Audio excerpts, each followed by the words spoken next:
Hai guys, hai guys, salam anti korupsi. Pada kesempatan kali ini saya ingin kita bersama-sama para sahabat anti korupsi membahas mengenai fenomena Crazy Rich ya yang berurusan dengan kepolisian.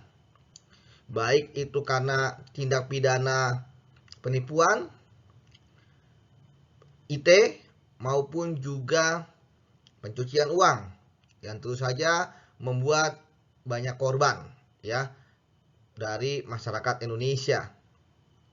Oleh karena itu, kita kembali membahas mengenai influencer dan integritas. Kita memahami bahwa influencer dan integritas harusnya menjadi satu kesatuan yang utuh, karena integritas membutuhkan orang-orang yang teladan, ya, orang-orang yang berpengaruh agar nilai-nilai integritas itu bisa disebarkan. Karena apa? Karena orang berintegritas adalah orang yang mempunyai nilai, ya, baik itu nilai agama, nilai norma-norma yang ada di masyarakat, kesusilaan, kesopanan yang menjadi pedoman hidup dia dan menjadi patokan hidup dia, hitam dan putih, dia paham, ya, yang kemudian dilaksanakan dengan perkataan dan yang paling penting adalah tindakan. Sehingga tidak mungkin ada suatu orang dikatakan berintegritas kalau dia tidak punya 3 nilai ini, yaitu nilai dari integritasnya, perkataannya, dan tindakan. Ya, tidak mungkin dia misalnya hanya nilai saja, perkataan, tindakan, ya itu hanya teori saja.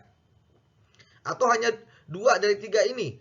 Nilai ada, perkataan selalu mengatakan integritas, jujur, peduli, berani, ya kan? Tapi ternyata nggak ada tindakan, alias omdo, ya, omong doang. Nah, jadi dia harus punya nilai, dia harus punya perkataan, dia harus punya tindakan. Nah, sebenarnya apa sih influencer itu?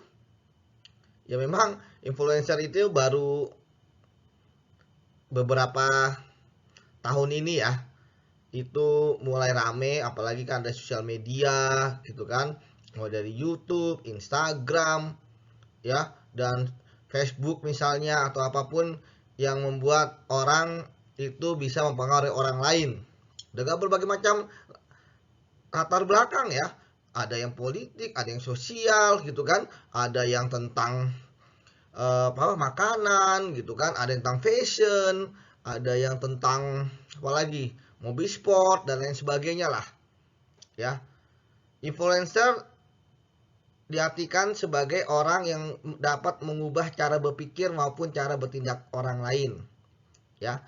Perubahan ini dapat terjadi pada setiap aspek kehidupan orang tersebut, tidak hanya perubahan yang bersifat komersial, tapi juga dapat berdampak pada aspek lain seperti ideologi. Nah, dari sini kita bisa menganalisis bahwa menjadi seorang influencer bukan hanya berbicara mengenai dirinya sendiri, tetapi juga berbicara mengenai pengaruhnya terhadap orang lain. Makanya kita bisa melihat bagaimana follower mereka, ya, subscriber mereka, ya, kemudian juga orang-orang yang menjadi pengidola mereka, fans mereka gitu ya. Entah itu bidang olahraga, tadi saya katakan fashion, makanan, kuliner gitu kan, dan bidang-bidang lainnya. Yang tentu saja influencer ini banyak yang sekarang ini menarik kan, muda gitu kan, kemudian kaum the have gitu ya, apalagi didukung dengan mereka mempunyai kekayaan yang luar biasa seperti itu, dan bahkan yang sekarang menarik kan dipertontonkan ya, seolah-olah punya barang bermerek, mobil gitu kan, ya, bahkan pesawat gitu, yang istilahnya itu jadi benar-benar apa ya, ini banget, impian banget lah menjadi seperti mereka. Oleh karena itulah, maka yang harus disadari oleh para influencer adalah bahwa mereka harus juga memberikan pengaruh yang positif gitu kan.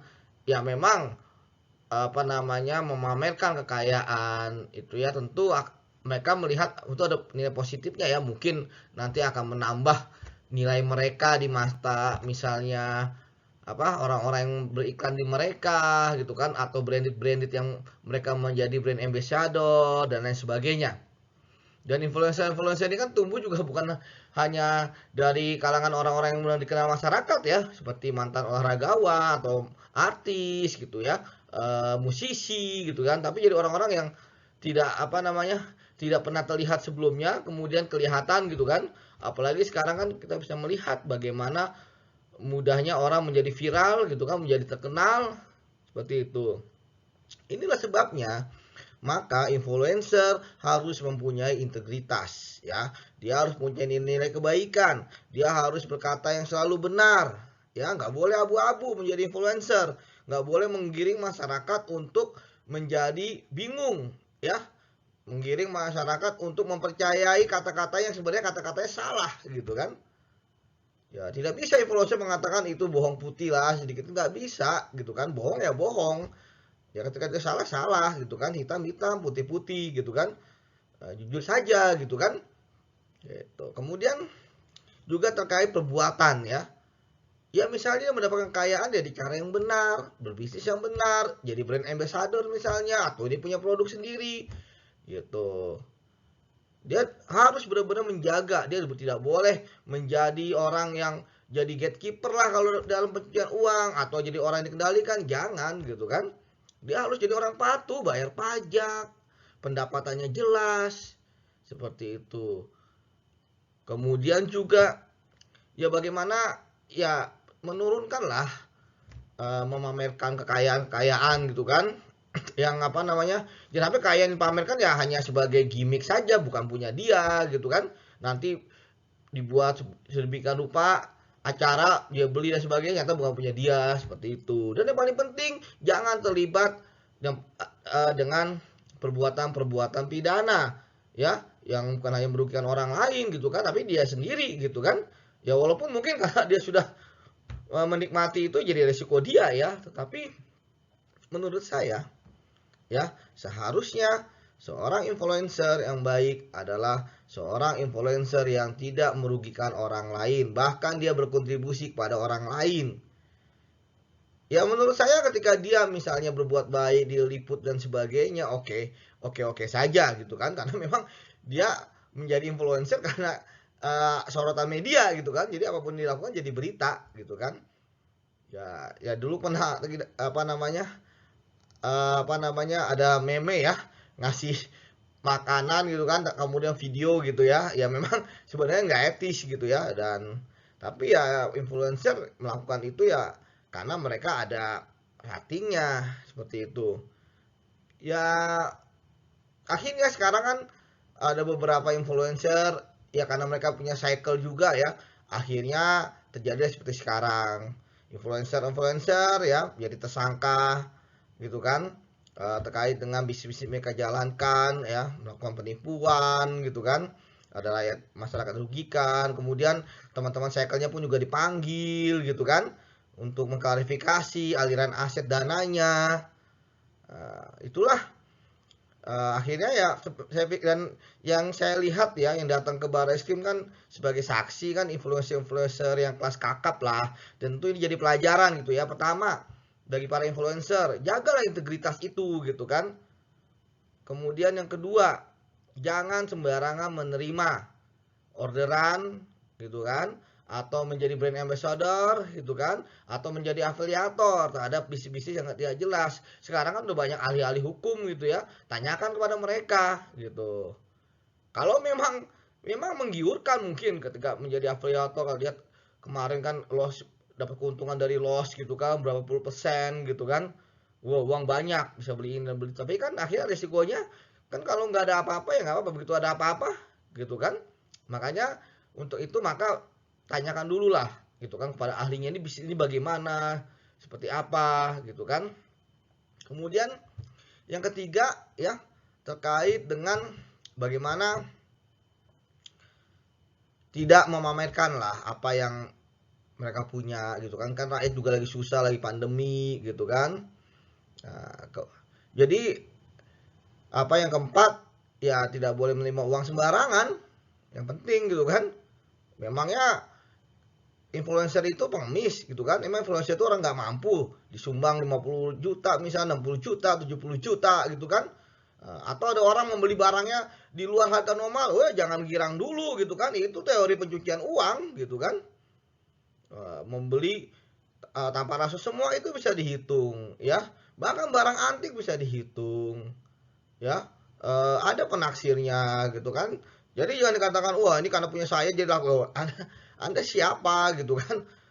Apa namanya, semua tuh ada hitungannya gitu kan. Dan kemudian aliran dananya itu jelas gitu kan. Nanti ketika ada apa-apa ya silakan nanti kan jadi saksi, akan sebenarnya kembalikan uangnya, jangan ngotot nggak mau kembalikan uangnya, udah habis inilah ini, enggak lah, itu kan uang kejahatan. Sudah saya katakan, Anda harus berpikir ketika menerima uang, ya kan, Anda bukan siapa-siapa gitu kan, yang istilahnya tidak mampu sehingga harus disumbangkan uang gitu kan, seperti itu. Jadi itu saya katakan bahwa pentingnya influencer dalam berintegritas ya. Saya pikir kasus ini menjadi pelajaran ya. Artis-artis yang datang ya ke Barreskrim menjadi saksi gitu ya.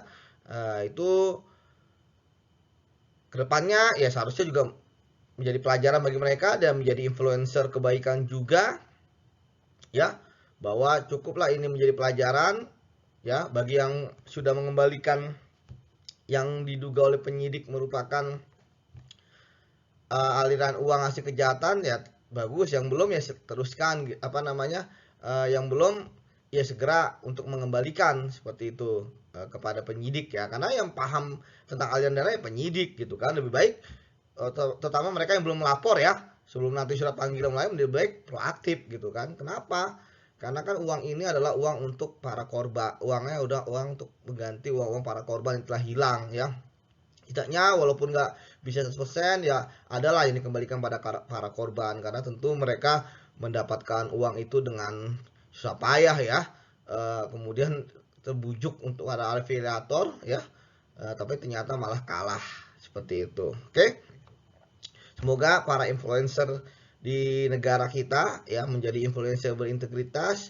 Cukuplah kejadian-kejadian influencer ya yang menjadi tersangka ini gitu ya, itu bisa menjadi pelajaran bagi kita semua. Salam anti korupsi.